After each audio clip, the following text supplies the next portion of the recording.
반갑습니다.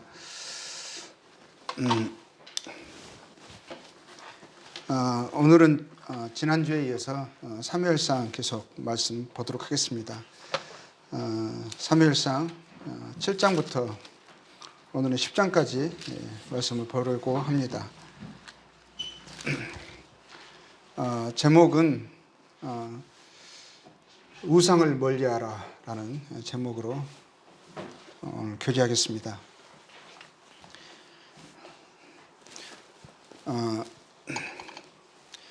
이스라엘이 이제 블레셋과 전투를 했죠. 그 전투에서 이스라엘은 여호와의 궤까지 동원을 했습니다. 그런데 그 전투에서 크게 패하고 심지어는 여호와의 궤까지 빼앗겼습니다. 그리고 실로에 있던 성막은 파괴되고 제사장들은 죽었습니다. 그런데 이제 놀랍게도 하나님의 궤는 스스로 이스라엘의 도움 없이 스스로 하나님께서 다시 이스라엘로 돌아올 수 있게 하셨고, 후에 다윗이 이제 후에 왕이 되어져서 하나님의 궤를 예루살렘으로 다시 모셔올 때까지 7장 1절에 보면, 사무엘상 7장 1절입니다. 보면 산에 사는 아비나답의 집에 하나님의 궤가 20년 동안 거기에 있었습니다. 기랏 여아림이라는 그런 지역, 이스라엘 지역입니다. 거기에 20년 동안 산 위에 사는 사람의 집에 20년 동안 있었습니다. 근데 7장 2절에 보면 궤가 기랏 여아림에 들어간 날부터 20년 동안 오래 있은지라 이스라엘 온 족속이 여호와를 사모하니라. 하나님의 궤가 있던 실로의 성막은 지금 파괴되었죠.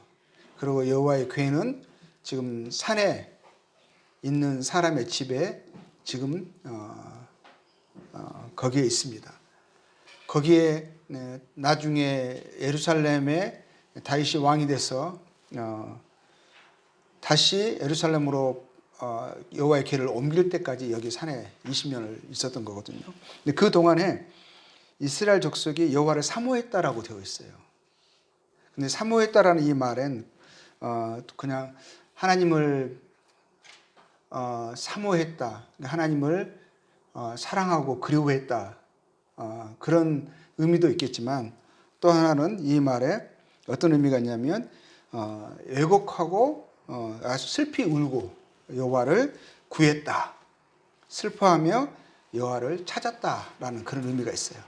아주 슬퍼하면서 왜곡하는 가운데서 여호와를 구했다라는 표현을 여기에서는 이제 사모하니라라고 이제 하고 있습니다. 그리고 이제 7장 3절에서 보면 이제 사무엘이 이제 본격적으로 이스라엘을 다스리는 모습이 나와 있습니다. 다스리기 전에 이제 사무엘이 제일 먼저 했던 것은 7장 3절 읽겠습니다. 사무엘이 이스라엘 온 족속에게 말하여 이르되 만일 너희가 전심으로 여호와께 돌아오려거든 이방 신들과 아스다롯을 너희 중에서 제거하고 너희 마음을 여호와께로 향하여 그만을 섬기라. 그리하면 너희를 블레셋 사람의 손에서 건져 내리라.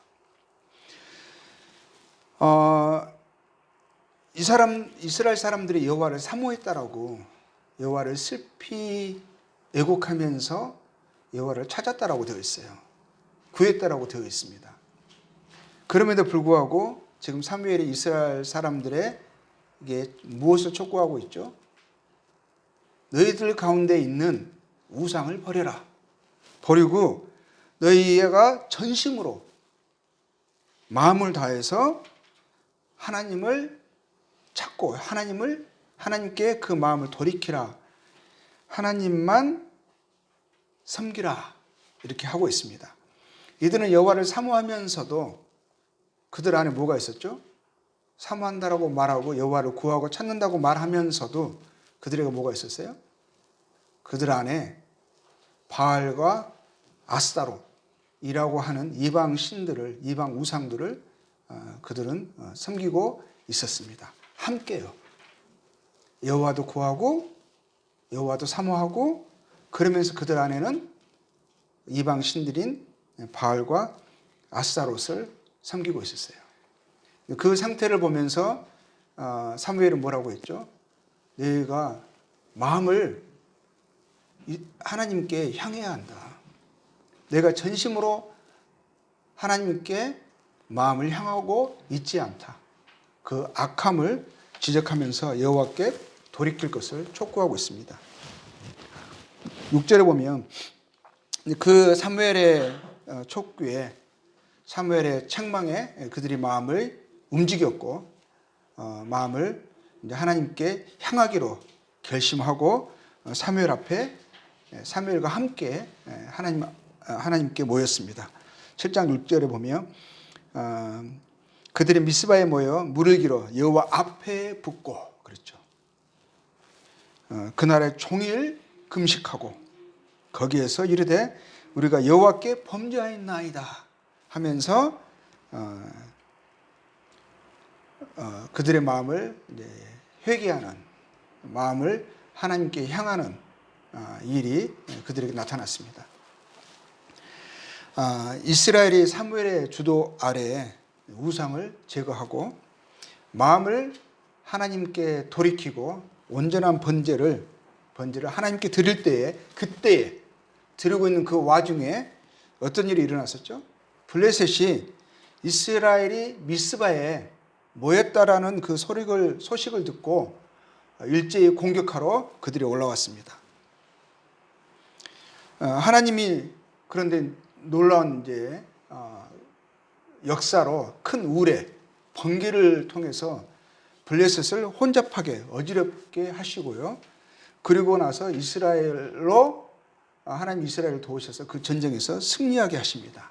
그래서 어디까지 땅을 회복하냐면 에벤에셀까지 땅을 회복합니다. 7장 7절에 보면은요, 이스라엘이 이제 그 부분이 나오는 거죠. 이스라엘이 자손이 미스바에 모였다 하면 블레셋 사람이 듣고, 그들이 방백들이 이스라엘을 치러 올라온지라 이스라엘이 듣고 블레셋 사람을 두려워하여 하면서 10절에 사무엘이 번제를 드릴 때 블레셋 사람이 이스라엘과 싸우려고 가까이 오매 그날에 여호와께서 블레셋 사람에게 큰 우레를, 번개를 발하여 그들을 어지럽게 하시니 그들이 이스라엘 앞에 피한지라. 제가 이제 말씀드렸던 그 부분입니다. 12절에 보면 사무엘이 돌을 취하여 미스바와 센사에 세워 이르되 여호와께서 여기까지 우리를 도우셨다고, 그 이름을, 그 뜻이 여기까지 우리를 도우셨다라는 그 의미가 에벤에셀입니다. 에벤에셀까지 도운 거죠. 그제 여호와의 기회를 빼앗겼을 때 에벤에셀에서 이스라엘이 진을 쳤었고, 그 블레셋은 이제 에벡이라는 곳에 진을 치고 있었어요. 근데 그때 전쟁에서 져가지고 에벤에셀도 빼앗기고 실로까지 이제 그들이 블레셋의 공격을 당해서 이제 회파가 되는 그런 어려움 가운데 오랫동안 있다가 이때 에벤에셀을 회복을 한 거죠. 그런데 이제 사무엘이 사는 날 동안에 블레셋이요 다시는 이스라엘 땅을 공격하지 못했어요. 그것은 하나님이 블레셋을 막으셨기 때문이라고 7장 13절에 나와 있습니다.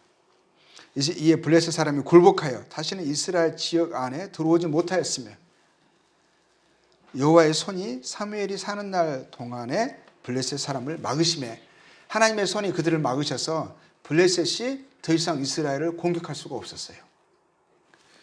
그리고 나서는 14절에 보면 블레셋 사람이 이스라엘에서 빼앗았던 성읍이 에그론부터 가드까지 이스라엘에게 회복되니 이스라엘이 그 사방 지역을 블레셋 사람들의 손에서 도로 찾았고, 또 이스라엘과 아모리 사람 사이에 평화가 있었더라.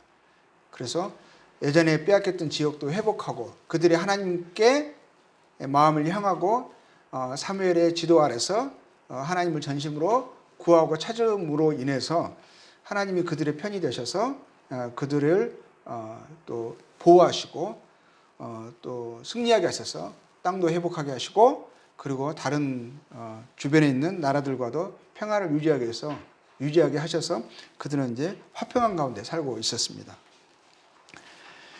근데 8장 1절에 보면 그런데 그렇게 이제 사무엘이 사는 날 동안에 이제 그랬잖아요. 8장 1절에 근데 사무엘이 늙었습니다. 이제 사무엘의 나이가 먹었고, 근데 그 아들들은요. 그래서 아들들을 이스라엘의 사사로 세웠는데 그 아들들은 아버지 사무엘처럼 사무엘의 방식을 그 행사를 따르지 않고 오히려 이제 개인의 이익을 따라서 3절에 나오죠. 이익을 따라서 뇌물을 받고 그 판결을 굽게 하는 악행을 저지릅니다. 이것이 빌미가 됐어요. 이스라엘의 모든 장로들이 사무엘에게 나왔습니다. 그러고 나서 요구를 합니다. 이것을 빌미로 우리도 다른 나라들처럼 왕을 세워달라.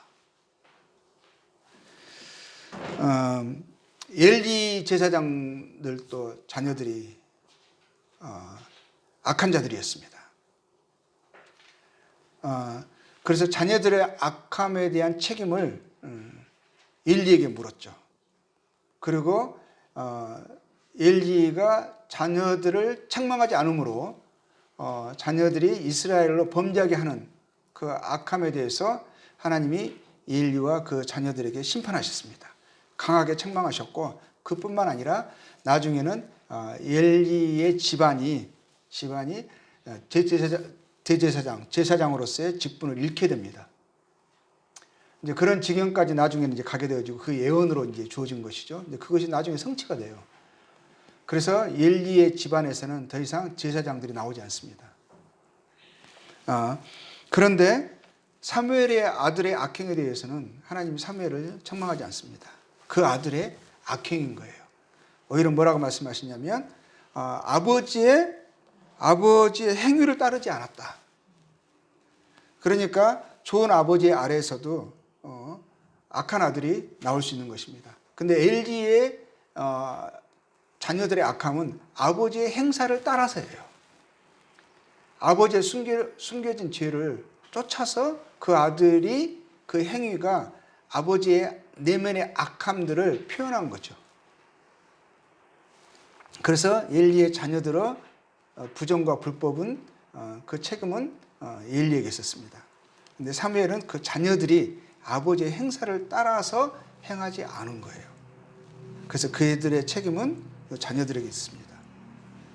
좌우간 사무엘도 자녀들이 약하기 때문에 이스라엘의 사사로서 더 이상 주장하지 않는 것을 보게 돼요. 그 아들들을 세우지 않습니다. 그 아들들이 세워지지 않는 것에 대해서 불평하지 않습니다. 불평했다는 기록이 나중에 나오지 않아요.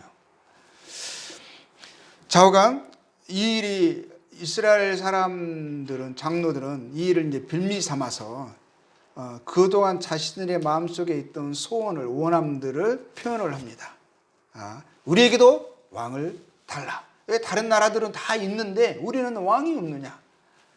근데 그 왕에 대한 그들의 요구를 사무엘이 기뻐하지 않았습니다. 그래서 그는 그것을 가지고 하나님께 나아갔어요. 그리고 하나님도 이 왕에 대한 그들의 요구에 대해서 그들의 악함에서 나왔다 하시고 기뻐하지 않으셨어요. 왕을 구하는 것은 이스라엘이 처음부터 하나님께 하던 그 행사, 그건 뭐죠? 우상을 쫓던 동기, 그 배경이 되는 악함과 같은 맥락이었어요.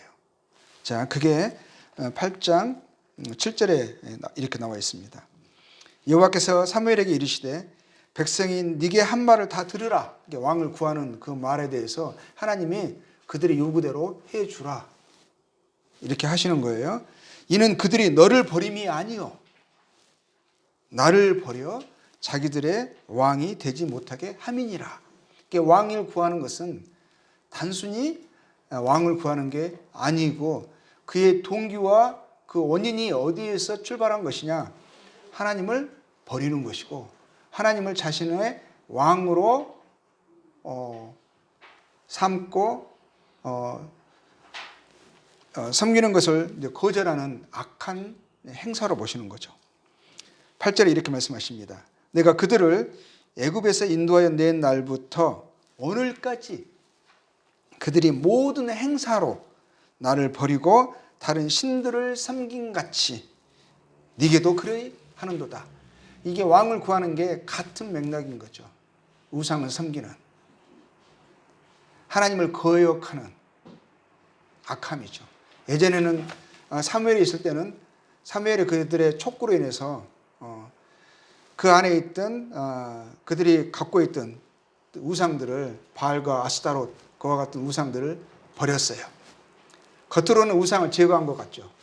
근데 여전히 그 마음속에서는 하나님을 하나님으로, 그들의 주인이요 왕으로 섬기는 전심으로 그 마음이 하나님만 섬기는 그 악함에서 전적으로 해결되지 않는, 그러니까 여전히 그들이 갖고 있는 문제가 모양은 달리하지만 똑같이 또 표현되고 있는 거예요. 이제는 우상은 아닌 것 같은데 또 다른 우상인 거죠. 악한 행사인 거죠. 근데 놀라운 것은요, 하나님이 그럼에도 불구하고 그들의 요구대로 왕을 세우라 하십니다. 9절에 보겠습니다. 그러므로 그들의 말을 듣되 그들의 요구대로 해줘라 이거예요. 너는 그들에게 엄히 경고하고 그들을 다스릴 왕의 제도를 가르치라. 그래서 그들이 무엇을 요구하고 있는지 그것에 대해서 분명하게 경고하고 또 그것을 증거하라 이렇게 말씀을 하시는 거죠. 왕의 제도를 말하면서요, 사무엘의 왕의 제도를 말하면서 너희가 이제는 외부의 적들로 인해서보다 오히려 너희가 원했던, 너희가 세운 왕으로 인해서 더 고통받게 될 것이고 부르짖게 될 것이다. 예전에 그들이 외부의 공격에 의해서 그들이 고통 가운데 있을 때 하나님께 부르짖으면 하나님이 그들에게 사사를 보내셔서 그들을 건지셨습니다. 근데 그들이 이제 내부에서 그들이 원함으로 그들이 왕을 세웠어요. 근데 왕으로 인해서 고통을 그들이 받게 됩니다. 이스라엘 백성들이요. 그러면 그렇게 되면은 하나님은 뭐라고 말씀하시냐면 그들의 부르짖음에 대해서 응답하지 않으신다고 분명히 말씀하셨어요. 되게 17절에 보겠습니다. 18절에 그날에 너희는 너희가 택한 왕으로 말미암아 부르짖되 뭐라고 하셨죠? 그날에 여호와께서 너희에게 응답하지 아니하시리라 하니 분명히 말씀하셨어요. 응답하지 않으신다 하셨어요. 너희들이 지금 무엇을 구하고 있는가 잘 생각해 봐라. 너희에게 유익된 것을 구하는 것이 아니다. 너희를 더욱더 어렵게 하는, 오히려 하나님에게서 하나님의 응답이, 하나님의 도우심을 너희들이 막는 것이다. 너희들을 황폐하게 하는 것이고 너희들을 더 공경에 처하게 하는 것이다. 하나님 분명히 말씀하셨죠. 근데 그럼에도 불구하고 그들은 뭐라고 합니까? 19절에 보면 백성이 사무엘의 말 듣기를 거절하여 이르되 아니로소이다. 우리도 우리의 왕이 있어야 하리라. 이들의 결심은 확고하죠. 사무엘이 입을 막습니다. 그만 좀 말하라는 거예요. 우리가 요구대로 우리는 이것이 옳다고 여기니까, 우리는 이것이 필요하니까 그냥 잔말 말고 우리가 원하는 대로 왕을 세워달라 이거예요. 고집이 분명하죠. 결심이 확고하죠. 그들은 다른 나라들처럼요, 왕만 세워지면, 왕의 제도가 구축이 되면 자신들의 문제가 해결될 것이라고 믿었어요. 그래서 20절에 보면 우리도 다른 나라들 같이 되어 우리의 왕이 우리를 다스리며 우리 앞에 나가서 우리의 싸움을 싸워야 할 것이니라 하는지라. 왕이 혼자 나가 싸웁니까? 왕이 누구를 동원하죠? 오히려 왕은 뒤에 있죠. 근데 왕만 세워지면, 왕의 제도가 자기들의 나라에 다른 나라들처럼 구축이 되어지면 왕이 모든 문제를 해결해 줄 거라고 그들은 생각하고 있었어요. 근데 하나님이 분명하게 말씀을 하셨어도 그들은 계속 고집을 부렸죠. 더 이상 돌이키지 않는 거예요.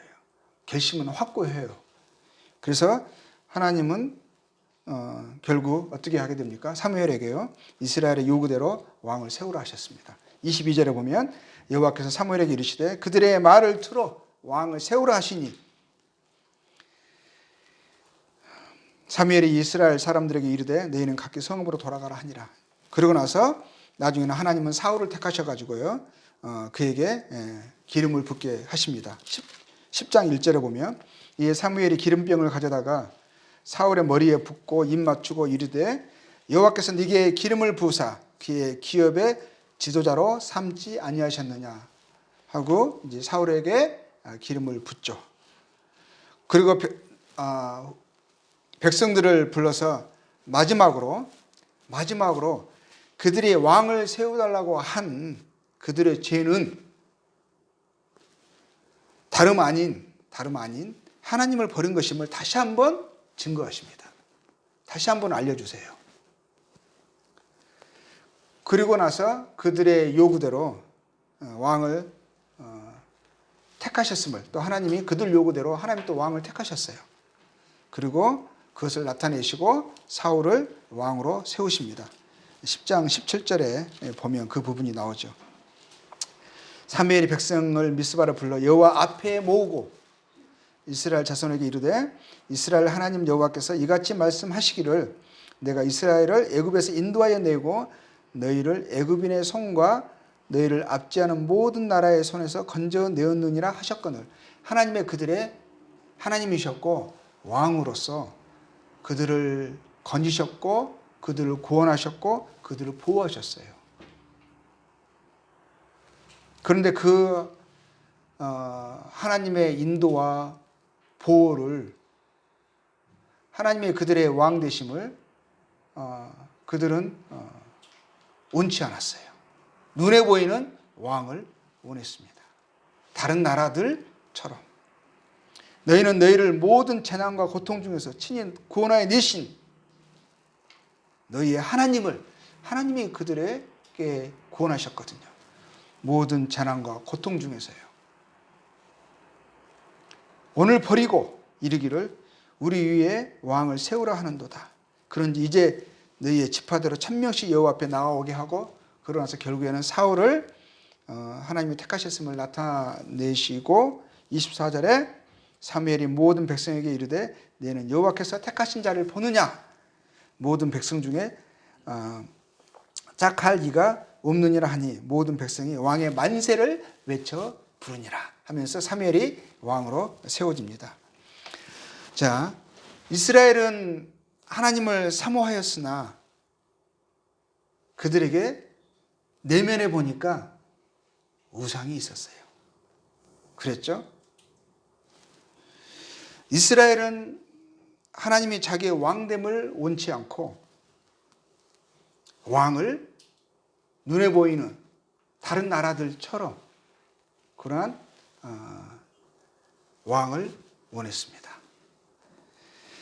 하나님이 그들의 왕 되심을 그들이 인식하지 못하고 그동안 재난과 고통 가운데서 건지신 그분이 하나님이심을 그들은 인식하고 감사하고 그분이 계속 우리의 삶을 인도해 주시고 왕으로서 우리를 평화와 또 그 안전 가운데서 우리를 계속적으로 이끌어 주실 것을 기대하기보다는 원하기보다는 하나님을 거절했습니다.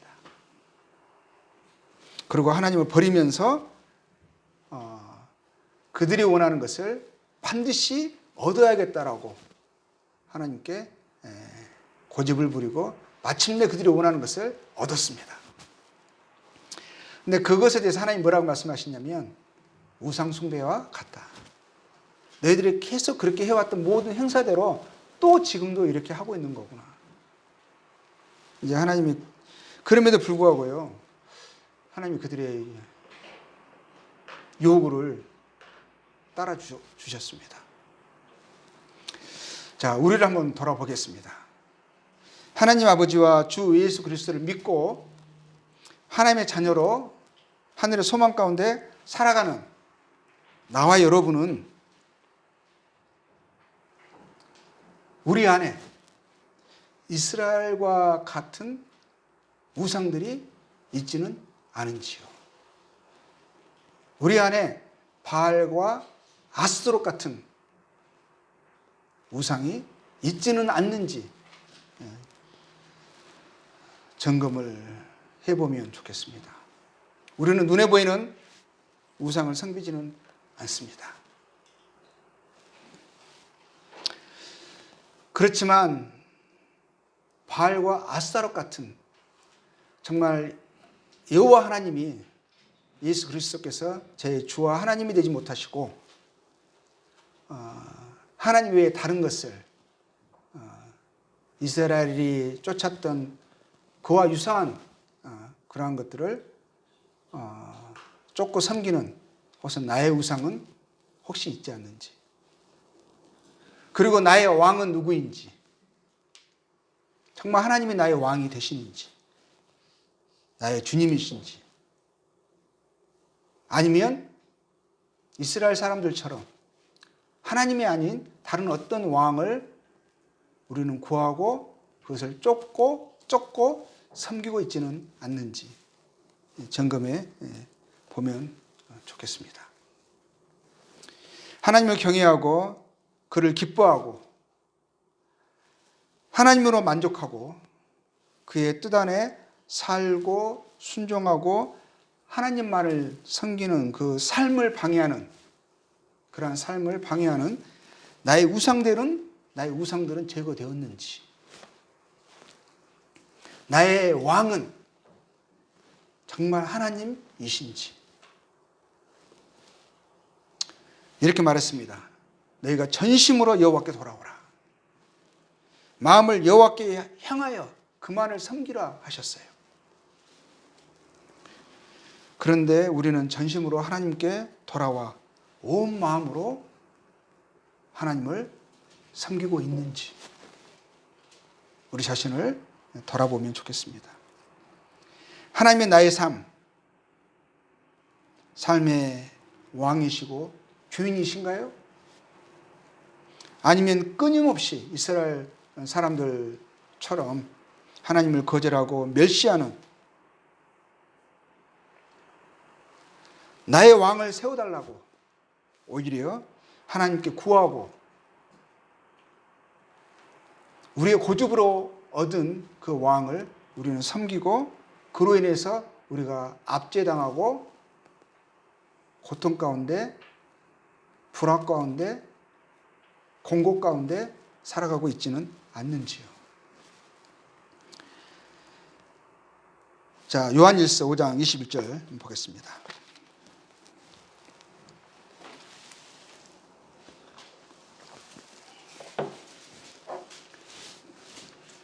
요한일서는 성도들에게 쓴 서신입니다. 5장 21절 이렇게 나와 있습니다. 자녀들아, 너희 자신을 지켜 우상에게서 멀리하라. 이들은 이스라엘처럼 바알과 아스타롯을 가지고 있지 않았을 것입니다.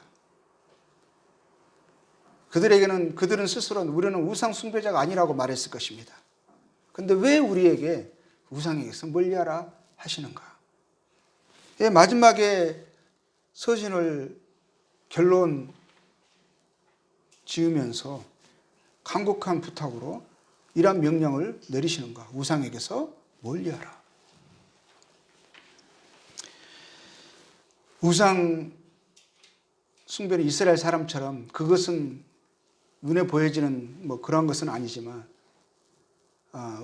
지금의 시대는 우리 그리스도인들은 우상을 숭배하지 않죠. 그렇지만 우상을 숭배하는 사람만을 우상 숭배자라고 하지 않습니다. 겉모양에서는 이스라엘은 후에는 그때 그 미스바에서 바알과 아스타롯을 제거하고 그리고 하나님을 섬기고 하나님께 나와서 또 사무엘의 지도하에서 그들이 하나님 주시는 그 안정과 또 평화를 그들이 누리며 살았습니다. 근데 어느 순간에 나중에 또 이제 사무엘이 좀 늙고 그럴 때 그 안에 여전히 자리 잡고 있었던 그들의 또 몹쓸 그런 육신이 나왔습니다. 그래서 우리에게 왕을 달라 했어요. 같은 맥락이라고 제가 말씀을 드렸습니다. 그랬었죠? 근데 우리들도 어떤지.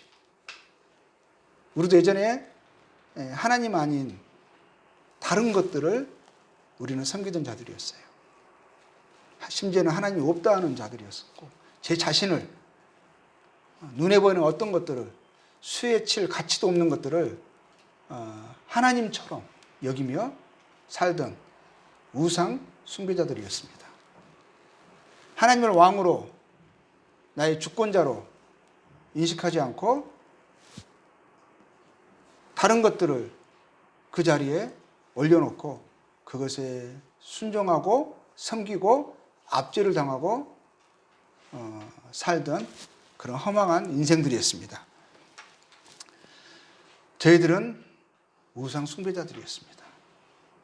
근데 지금은 어떤지요? 저희들 안에 있는 혹 우상들, 하나님 아닌 다른 것을 우리가 왕으로 혹은 섬기고 있지 않는지. 자, 에베소서 5장 보겠습니다.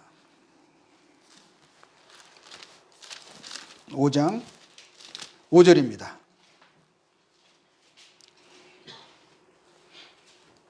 너희도 정녕 이것을 알거니와 음행하는 자나 더러운 자나 탐하는 자 곧 우상 숭배자는, 여기서는 우상 숭배자를 누구라고 하는 거죠? 탐하는 자. 탐하는 자를 설명하십니다. 곧 우상 숭배자는 다 그리스도와 하나님의 나라에서 기업을 얻지 못하리니. 하나님이 가증히 여기시는 우상 숭배자들, 나는 우상을 우리 집안에 없고 나는 그를 섬기지 않는다, 나는 그 앞에 머리를 숙이지 않는다고 말하는데, 하나님의 실상은 너는 우상 숭배자다. 너는 세상에 있는 것들을 탐하고 그것을 쫓던 자들이었다. 하나님이 있어야 할 그 자리에 너희의 탐욕을 올려놓고 그것을 얻기 위해 너는 살았던 우상 숭배자다. 우리는 어떤지요? 골로새서 3장 5절 보겠습니다.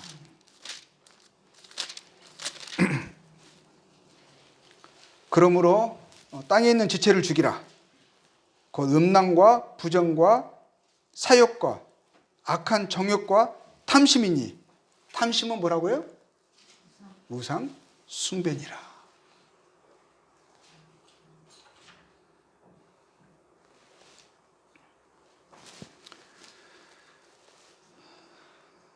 탐심에 붙잡혀 있다면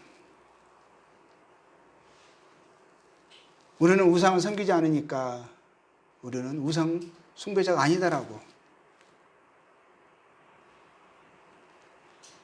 말할 수 있고 그렇게 자신을 여길 수 있는데, 실상은 하나님께서 뭐라고 말씀하시냐면 나는 우상 숭배자다. 똑같은 행사로 나를 어렵게 하는구나. 내 마음이 너로 인하여 근심한다. 이스라엘에 향했던 그 근심이 저희들에게도 하나님이 동일하게 그렇게 생각하고 말씀하실 수도 있지 않을까요? 마태복음 6장 24절 보겠습니다.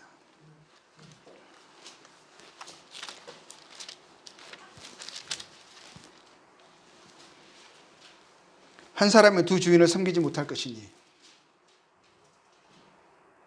혹 이를 미워하고 저를 사랑하거나 혹 이를 중히 여기고 저를 경히 여김이라. 너희가 하나님과 뭐라고 하셨죠? 재물을 겸하여 섬기지 못하리라. 겸하여 섬기지 못하리라. 우리는 겸하여 섬길 수 있다고 생각을 합니다. 많은 사람들이.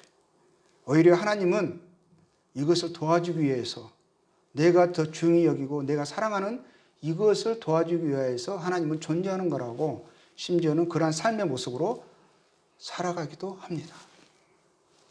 근데 하나님은 뭐라고 말씀하시는 거예요? 두 주인을 섬길 수 없는 거다. 네가 재물을 중히 여기고 재물을 사랑한다면 나를 경히 여기는 것이고 나를 미워하는 거다. 이것이 우상 숭배 아닌가요? 하나님보다 다른 것을 더 중히 여기고 그것을 하나님보다 더 사랑한다면 그러한 사람들을 향해서 하나님은 계속적으로 그러한 삶의 행사를, 그런 중심을 하나님이 기뻐하지 않으시고 그것에서부터 돌이키라고 말씀하시는 거예요. 요한일서 2장 보겠습니다.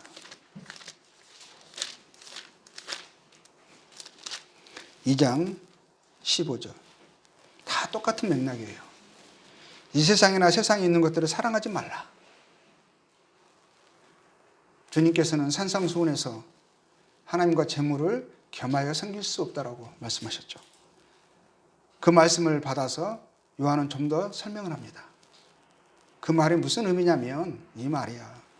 이 세상이나 세상에 있는 것들을 사랑하지 말라. 더 중히 여기지 말라. 겸하여 섬길 수 없다. 누구든지 세상을 사랑하면 아버지의 사랑이 그 안에 있지 아니하니 이는 세상에 있는 모든 것이 육신의 정욕과 안목의 정욕과 이생의 자랑이니. 우리가 지난주에는 예레미야서 9장 23절 24절 말씀을 읽었습니다. 하나님께서 이러한 것들을 자랑하지 말라 하셨죠. 부요, 용맹, 지혜를, 이 세상에 있는 것들을 자랑하지 말라 하셨어요. 그리고 자랑하는 자는 이것으로 자랑할지니 하면서 뭐라고 하셨죠? 명철하여 나를 아는 것과 나 여호와는 이 땅에 사랑과 정의와 공의를 행하는 자인 줄 깨닫는 것을, 그것을 자랑을 하셨어요. 근데 이 생에 그것이 아닌 이 생을 자랑합니다. 용맹과 부함과 지혜, 이 세상에서 다른 사람들로부터 칭찬과 영광받는 것을 쫓아갑니다. 하나님의 평가보다 사람들의 평가가 더 실질적이고 그것이 그 사람을 이끌어가는 동력이 됩니다. 근데 하나님 뭐라고 말씀하시냐면 다 아버지께로 온 것이 아니요 세상으로부터 온 것이라. 이 세상도 그 정욕도 지나가되 오직 하나님의 뜻을 행하는 자는 영원히 거하느니라. 하나님의 뜻을 행하며 살 것인가? 그것을 가치로 여기며 살 것인가? 내가 살아가는 이유와 목적이 그것에 있는가? 아니면 세상과 정욕이 이끌고 제공하는 그것을 가치로, 그것을 목적으로 여기면서, 아니면 심지어는 그냥 반반. 요즘 반반이 인기잖아요. 그렇죠? 그런 것처럼 항상 우리는 뭐 짬짜면 양념 반, 후라이 반 해가지고 하나님도 재물도 세상도 다 누리면서 사는 것을 복이라고 생각합니다. 근데 그거 아니라고 하시는 거예요. 우리 중심이 하나님만, 우리 중심이 하나님의 뜻을 행하는 것을 진정한 가치요, 의미요, 살아가는 이유라고 여기지 않는다면 우리는 마음을 돌이켜야 하는 거예요.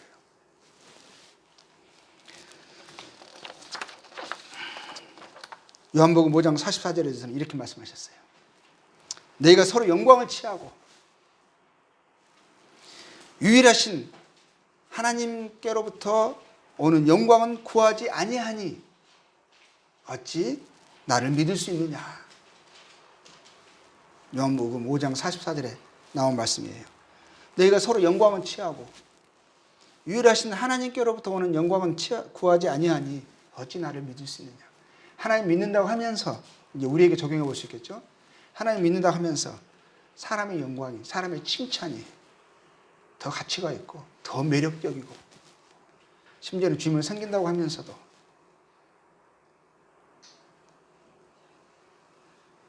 선교사들의 가장 큰 유혹이 그거예요. 웃기죠? 그 오지에 살면서 자기 고국을 떠나서 주님께 모든 것을 드리며 헌신했다고 하는 그 사람들이요, 뭐에 매달려 있는 줄 알아요? 실적. 근데 그 실적의 그 동기가 뭐냐? 물론 영혼이 구원받고 교회가 세워지는 거, 이거 귀한 일이죠. 근데 어떤 부분에서는요, 사람의 칭찬과 영광이요, 그를 이끌어가는 동력인 사람들이 의외로 너무너무 많아요. 엘리 같은 사람들이 의외로 우리 주변에 많습니다. 엘리와 같은 사람이 있고 사무엘 같은 사람이 있어요. 내가 어느 쪽이냐? 한나와 같은 일상의 삶이 있고요, 분인나와 같은 일상의 삶이 있어요. 근데 동일한 거예요. 중심이 어디 있느냐, 그렇죠? 중심이. 갈라디아서 1장 10절 보겠습니다.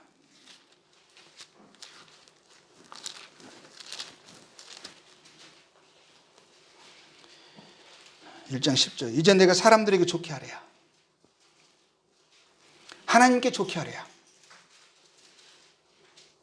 1장 10절입니다. 사람들에게 기쁨을 구하랴. 내가 지금까지 사람의 기쁨을 구하였다면 그리스도의 종이 아니니라. 사람들의 칭찬과 사람들의 인정을,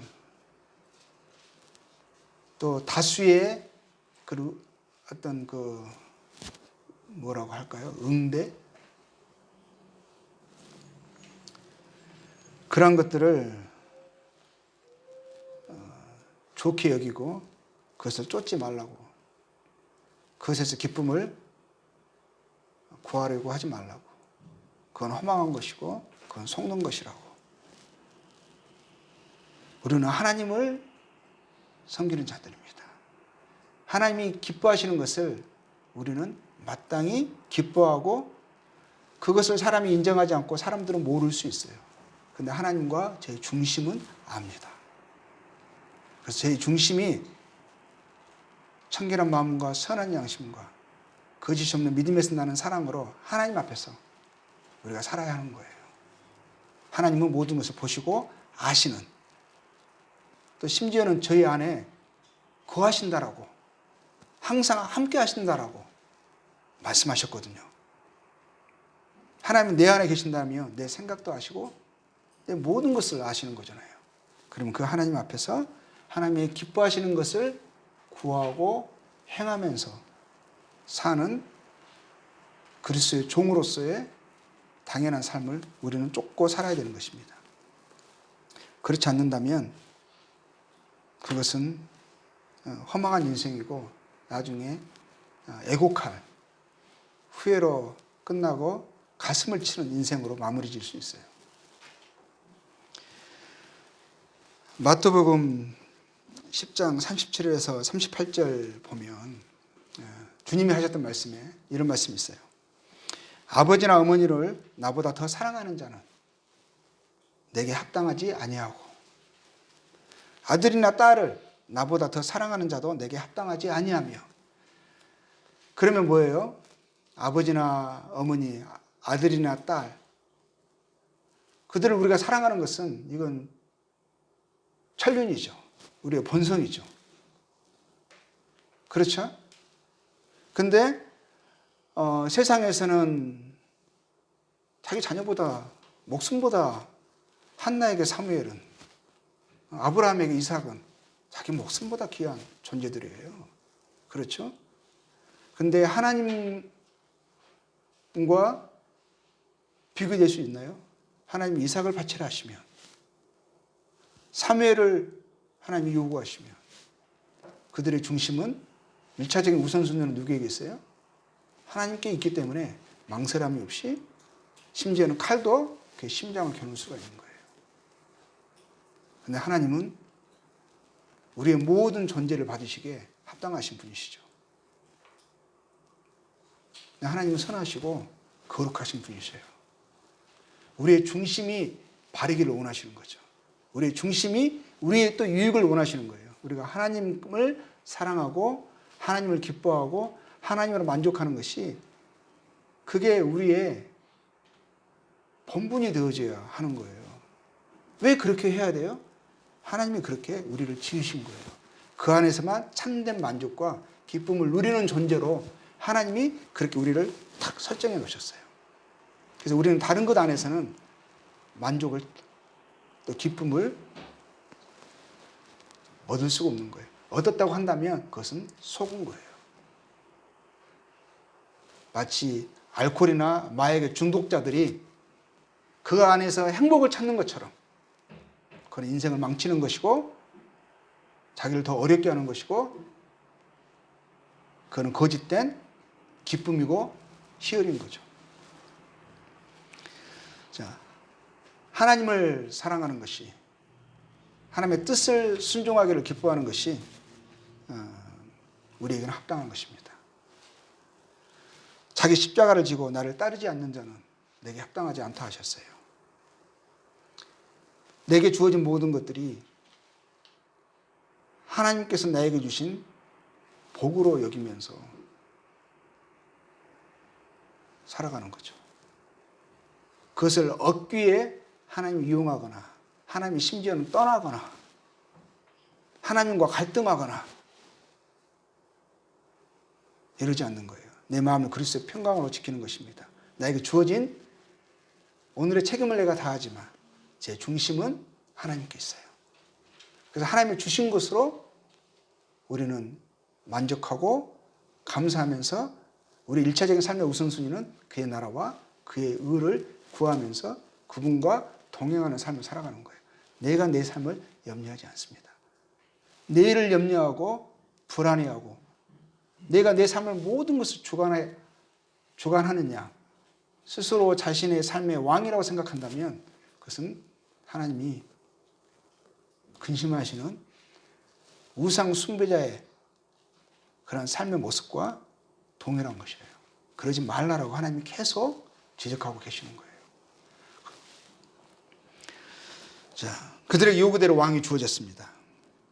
그러나 그것은 하나님의 응답이나 축복이 아니죠. 그것은 그들의 고집이었고 정욕이었고 하나님의 거절하는 악함이었습니다. 시편 106편 15절에 이런 말씀이 있어요. 그러므로 여호와께서는 그들이 요구한 것을 그들에게 주셨을지라도 그들의 영혼은 쇠약하게 하셨도다. 예전의 성경 보면 그들의 영혼을 파리하게 하셨도다 하셨어요. 그들이 요구한 것을 그들이 얻었어요. 그들의 고집대로 하나님 말씀 듣기를 원치 않고 나는 반드시 이것이 있어야만 되겠습니다. 그래야 나는 행복하겠습니다. 하나님은 이것만 해주시면 돼요. 그러면 내가 하나님을 섬기고 따르겠습니다. 그 악함으로 그 고집대로 기어코 얻고 말았어요. 만약에 그것을 안 주셨다면 그는 하나님을 진즉 떠났을 거예요. 그러한 아슬아슬 하나님과 줄다리기를 하면서 살아가는 사람들이 의외로 참 많아요. 그것을 그 줄다리 하는 그 손을 놓아야 돼요. 하나님께 굴복하는 심령이 되어지지 않고서는 그 고집을 꺾지 않고서는 하나님을 경험하기가 어렵습니다. 그들이 요구한 것을 그들이 얻어진다고 하는데 얻어지는데 그 마음이 그때만 반짝하고 하나님께 감사함이 표현될 수 있어도 여전히 그는 또 다른 염려, 걱정, 두려움, 불신에 사로잡혀서 그의 영혼은 갈수록 공고해지고 그 영혼은 갈수록 쇠약해져 가는 것이에요. 또한 우상을 제거했다고, 우상 앞에 머리를 숙이지 않는다고 우상 숭배자가 아니라는 거 이야기했습니다. 우상은 다른 형태로 왕을 구하는 것으로 하나님께 노골적인 거절, 버림, 적대로 나타났습니다. 이스라엘 사람들이요. 하나님이 왕과 왕의 제도를 허락하신 것은 이런 환경을 허락하셨잖아요. 그게 좀 이상하지 않으세요?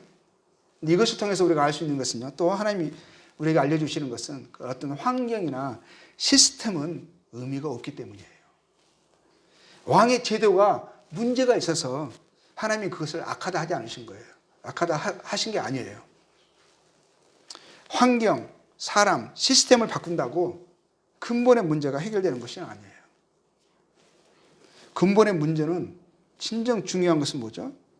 하나님에 대한 그들의 마음에, 그들의 믿음에 있다라는 거죠.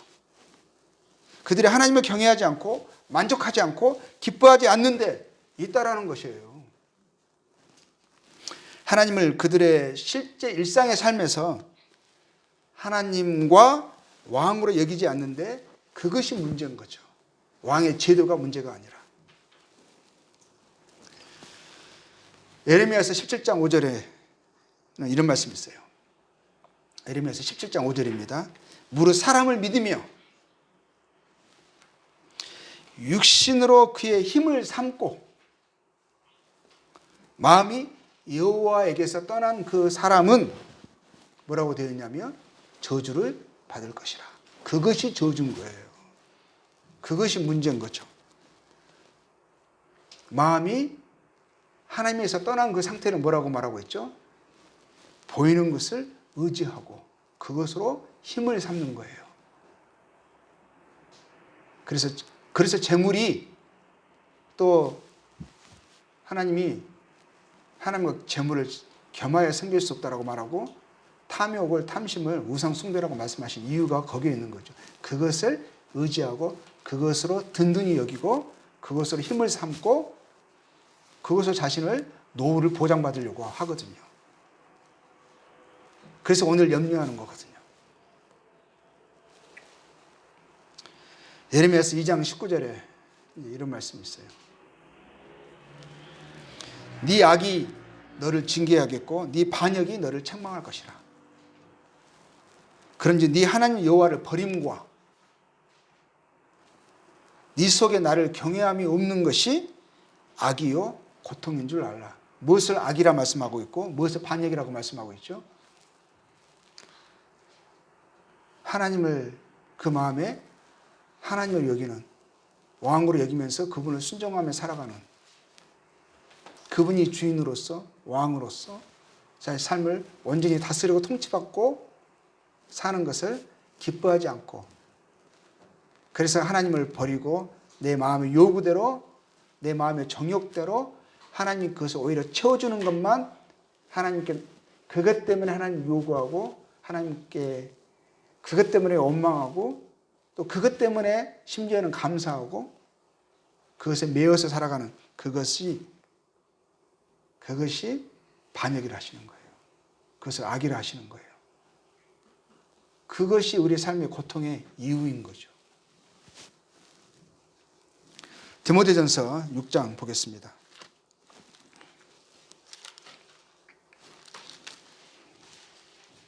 6장 9절 보겠습니다. 부활해야 하는 자들은 시험과 올무와 여러 가지 어리석고 해로운 욕심에 떨어지나니 그랬어요. 그 사람으로 파멸과 멸망에 빠지게 하는 것이라. 돈을 사랑함이 일만 악의 뿌리가 되나니 이것을 탐내는 자들은 탐심이죠. 탐욕이죠. 뭐라고 말했어요? 미혹을 받아 믿음에서 떠나 많은 근심으로 자기를 찔렀도다. 자기를 계속 찌르고 있어요. 근심이 염려와 걱정과 두려움이 자기를 찌릅니다. 하나님을 의뢰하면서 그 마음이 담대하고 그러면서 누려지는 그리스도의 평강이 그를 붙잡지 못합니다. 파멸과 멸망으로 나아가고 있는 자신의 모습, 지금 미혹되어 있는 자신의 모습을 인식하지 못하고 살아가고 있습니다. 하나님이 그러한 것에 대해서 해롭다고 말씀하시는 거예요. 해롭다. 일만 악의 뿌리다 라고 하시는 거죠. 17절 보겠습니다. 그래서 네가 이 세대에서 부한 자들을 명하여 마음을 높이지 말고 뭐라고 되어 있죠? 정함이 없는 재물에 소망을 두지 말고 재물이 하나님이 된 거예요. 소망을 두지 말고 뭐라고 하셨죠? 오직 우리에게 모든 것을 허여 주사 누리게 하시는 하나님께 두며 하나님께 소망을 두라 하신 거죠. 하나님을 우리의 하나님으로 왕으로 여기면서 살라 하시는 거죠. 하나님을 중히 여기고 하나님을 사랑하라 하시는 거죠. 하나님을 경외하라 하시는 거죠. 이것을 계속적으로 배우게 하시는 거예요. 이스라엘은 이것을 하나님 이스라엘에게 가르치시는 모든 교훈의 핵심은 이거였었어요. 근데 그들은 잘 배우지 못해요. 좀 배우고 그것을 순종하며 살아갈 때는 그들이 평화와 번영과 기쁨을 또 만족을 그들이 경험하며 살아갔으면서도 또 미혹받아서 금방 속고 또 뒤로 물러가서 또 그들이 환난과 고통을 스스로 자초하면서 살아갔습니다. 이제 우리 그리스도인들도 그러한 이스라엘의 그런 어리석음이 우리들에게도 우리 삶에서 참 자주 발견돼요. 자, 하나님은 우리들의 하나님이시고 우리들의 왕이셔야 하십니다. 그분 앞에서 그분의 뜻을 순종하며 우리는 살아야겠습니다. 6장 11절 우리가 구해야 할 것은 진정 부하려고 해야 하는 것은 해로운 욕심, 우리를 파멸과 멸망에 빠뜨리는 우리를 많은 근심으로 우리를 찌르게 하는 그러한 허망한 것들이 아니라 우리가 진정 부하려고 하는 것은 진정 우리가 하나님에게서 추구해야 하는 것은 11절 보겠습니다. 오직 너 하나님의 사람아, 하나님의 사람이라면 사람들은 이것들을 피하고 그렇죠? 탐심을 피하고 우상을 멀리하고 의와 경건과 믿음과 사랑과 인내와 온유를 따르며 우리 주님을 닮아가기를 원하며 그렇죠. 주님이 이 땅에서 사셨던 그 중심, 그 삶의 모습을 우리는 진정한 우리 인생의 가치와 목적으로 여기면서 이것들을 쫓고 따르면서 이러한 것들을 우리가 부하려고 하면서 구하면서 12절에 믿음의 선한 싸움을 싸우라. 영생을 취하라. 우리가 영원한 생명을 가졌잖아요. 가진 자로서 합당하게 그에 따른 삶의 모습을 드러내면서 살라 하시는 거죠. 이를 위하여 네가 부르심을 받았고 많은 증인 앞에서 선한 증언을 하였도다. 하나님 우리를 부르신 목적이 여기에 있습니다. 우리가 또 따라야 할 것이 있어요. 우리가 쫓아야 할 것이 있습니다. 우리가 부여져야 할 것이 있어요. 근데 허망한 것들로 나중에 오히려 하나님의 책망 있는 것들로 우리가 부하려고 하는 것은 우리 스스로를 어렵게 하는 우리가 멀리해야 할 이제 우상이라고 말씀하십니다. 그래서 우리가 우상을 멀리하면서 또 하나님으로 왕으로 섬기는 자들로서 합당한 삶의 모습을 살고 또 쫓고 따르고 취하는 그런 사람들이 됐으면 좋겠습니다. 그래서 우상을 멀리하는 제목으로 여기까지 오늘 하겠습니다. 감사합니다.